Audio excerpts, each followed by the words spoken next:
मनीष अकेला recording studio Sitamarhi. आप सुन रहे हैं उमेश बेदर्दी की आवाज में।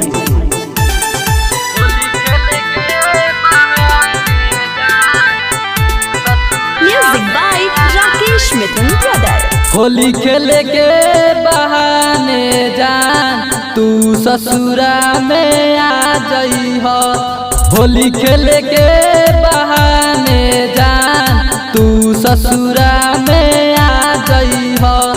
लाला का पियर का रंग हमारा के, लाला का पियर का रंग हमारा के गलिया में दुनू लगा जई हो। होली खेले के बहाने जान तू ससुरा में आ गई हो। होली खेले के बहाने जान तू ससुरा में आ गई हो। मिक्स बाय मनीष अकेला।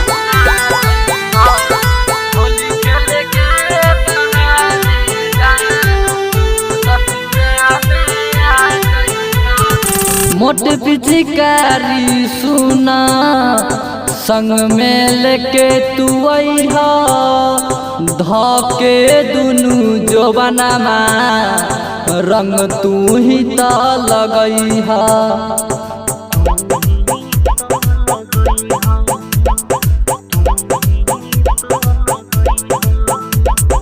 मोट पिचकारी सुना संग में लेके तू अइहा। धके दुनू जोबनमा रंग तू ही त लगइहा।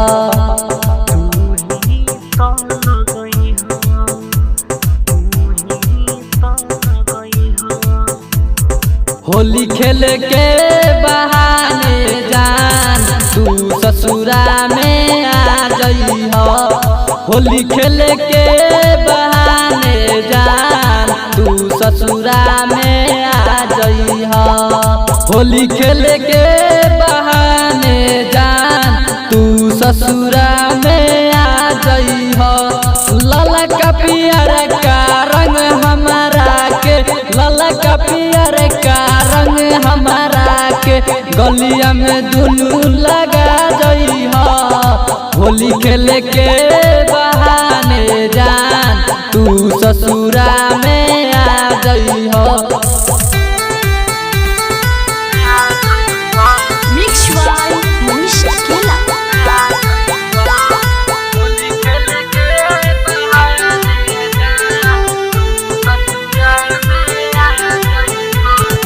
उमेश बेदर्दी सुना केहू से न बतैहा।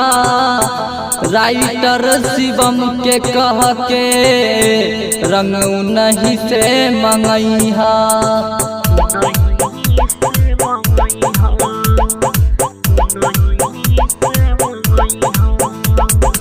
उमेश बेदर्दी सुना केहू से न बतैहा।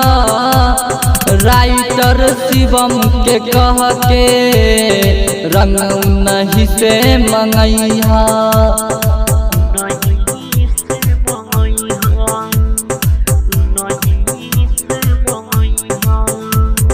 होली खेले के बहाने जान तू ससुरा में आ जई हो। होली खेले के बहाने जान तू ससुरा में आ जई हो। लाला का पियर का रंग हमारा के, लाला का पियर का रंग हमारा के गलिया में दुनू लगा जई हो। होली खेले के बहाने जान तू ससुरा में आ जई हो। होली खेले के बहाने जान तू ससुरा में आ जई हो। मनीष अकेला रिकॉर्डिंग